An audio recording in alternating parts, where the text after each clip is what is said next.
Maid, Maleen. There was once a king who had a son, who asked in marriage the daughter of a mighty king. She was called Maid Maleen and was very beautiful. As her father wished to give her to another, the prince was rejected. But as they both loved each other with all their hearts, they would not give each other up. And Maid Maleen said to her father, "I can and will take no other for my husband." Then the king flew into a passion and ordered a dark tower to be built, into which no ray of sunlight or moonlight should enter. When it was finished, he said, "Therein shalt thou be imprisoned for 7 years, and then I will come and see if thy perverse spirit is broken." Meat and drink for the 7 years were carried into the tower, and then she and her waiting woman were led into it and walled up, and thus cut off from the sky and from the earth. There they sat in the darkness, and knew not when day or night began. The king's son often went round and round the tower, and called their names, but no sound from without pierced through the thick walls. What else could they do but lament and complain? Meanwhile, the time passed, and by the diminution of the food and drink, they knew that the 7 years were coming to an end. They thought the moment of their deliverance was come, but no stroke of the hammer was heard. No stone fell out of the wall, and it seemed to Maid Maleen that her father had forgotten her. As they only had food for a short time longer and saw miserable death awaiting them, Maid Maleen said, "We must try our last chance and see if we can break through the wall." She took the bread knife and picked and bored at the mortar of a stone, and when she was tired, the waiting maid took her turn. With great labor, they succeeded in getting out 1 stone, and then a second, and a third, and then 3 days were over. The first ray of light fell on their darkness, and at last the opening was so large that they could look out. The sky was blue, and the fresh breeze played on their faces. But how melancholy everything looked all around. Her father's castle lay in ruins. The town and the villages were, so far as could be seen, destroyed by fire. The fields far and wide laid to waste, and no human being was visible. When the opening in the wall was large enough for them to slip through, the waiting maid sprang down first, and then Maid Maleen followed. But where were they to go? The enemy had ravaged the whole kingdom, driven away the king, and slain all the inhabitants. They wandered forth to seek another country, but nowhere did they find shelter, or a human being to give them a mouthful of bread, and their need was so great that they were forced to appease their hunger with nettles. When, after long journeying, they came into another country, they tried to get work everywhere, but wherever they knocked they were turned away, and no one would have pity on them. At last they arrived in a large city, and went to the royal palace. There also they were ordered to go away, but at last the cook said that they might stay in the kitchen and be scullions. The son of the king, in whose kingdom they were, was, however, the very man who had been betrothed to Maid Maleen. His father had chosen another bride for him, whose face was as ugly as her heart was wicked. The wedding was fixed, and the maiden had already arrived.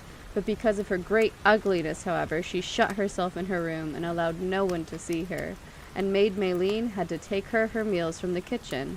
When the day came for the bride and the bridegroom to go to church, she was ashamed of her ugliness, and afraid that if she showed herself in the streets, she would be mocked and laughed at by the people.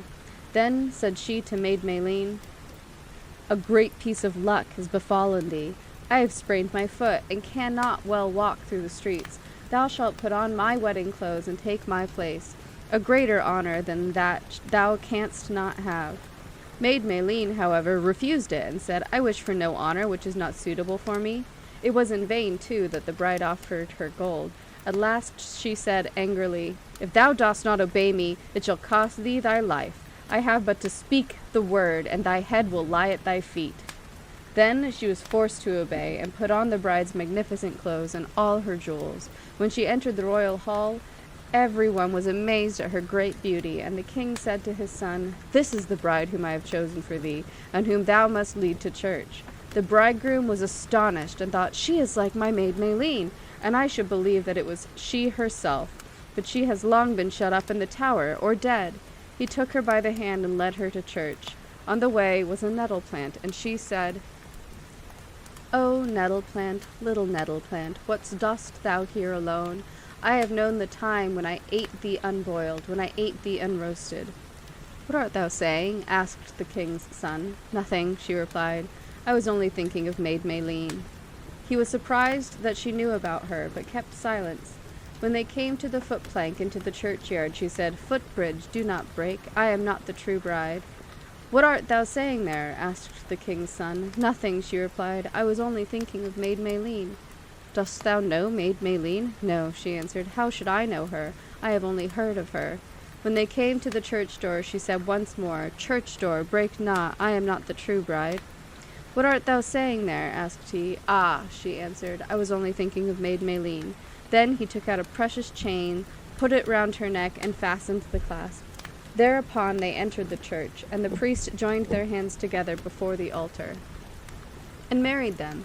He led her home, but she did not speak a single word the whole way. When they got back to the royal palace, she hurried into the bride's chamber, put off the magnificent clothes and the jewels, dressed herself in her grey gown, and kept nothing but the jewel on her neck, which she had received from the bridegroom. When the night came and the bride was to be led into the prince's apartment, she let her veil fall over her face, that he might not observe the deception. As soon as everyone had gone away, he said to her, "What didst thou say to the nettle plant which was growing by the wayside?" "To which nettle plant?" asked she. "I don't talk to nettle plants." "If thou didst not do it, then thou art not the true bride," said he. So she bethought herself and said, "I must go out unto my maid, who keeps my thoughts for me." She went out and sought Maid Maleen. "Girl, what hast thou been saying to the nettle?"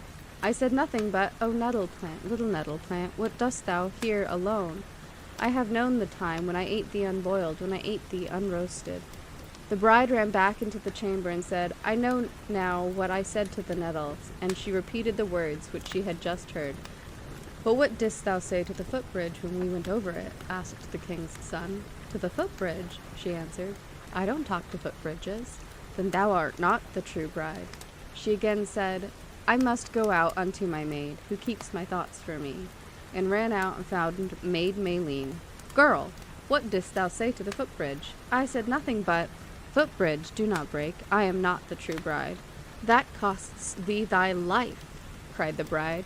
But she hurried into the room and said, "I know now what I said to the footbridge."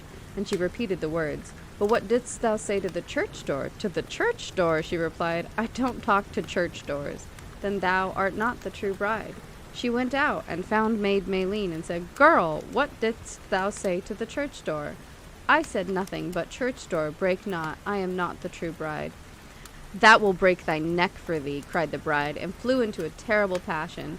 But she hastened back into the room and said, "I know now what I said to the church door." And she repeated the words. "But where hast thou the jewel which I gave thee at the church door?" "What jewel?" she answered. "Thou didst not give me any jewel. I myself put it round thy neck, and I myself fastened it. If thou dost not know that, thou art not the true bride." He drew the veil from her face, and when he saw her immeasurable ugliness, he sprang back terrified and said, "How comest thou here? Who art thou?" "I am thy betrothed bride, but because I feared lest the people should mock me when they saw me out of doors, I commanded the scullery maid to dress herself in my clothes, and to go to church instead of me." "Where is this girl?" said he. "I want to see her. Go and bring her here." She went out and told the servants that the scullery maid was an impostor, and that they must take her out into the courtyard and strike off her head. The servants laid hold of Maid Maleen and wanted to drag her out, but she screamed so loudly for help that the king's son heard her voice, hurried out of his chamber, and ordered them to set the maiden free instantly. Lights were brought, and then he saw on her neck the gold chain which he had given her at the church door. "Thou art the true bride," said he, "who went with me to the church. Come with me now to my room." When they were both alone, he said, "On the way to the church, thou didst name Maid Maleen, who was my betrothed bride. If I could believe it possible, I should think she was standing before me. Thou art like her in every respect." She answered, "I am Maid Maleen, who for thy sake was imprisoned 7 years in the darkness, who suffered hunger and thirst, and has lived so long in want and poverty. Today, however, the sun is shining on me once more. I was married to thee in the church, and I am thy lawful wife." Then they kissed each other, and were happy all the days of their lives. The false bride was rewarded for what she had done by having her head cut off.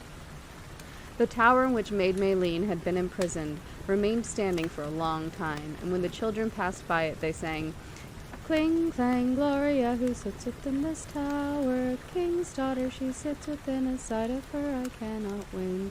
The wallet will not break, the stone cannot be pierced.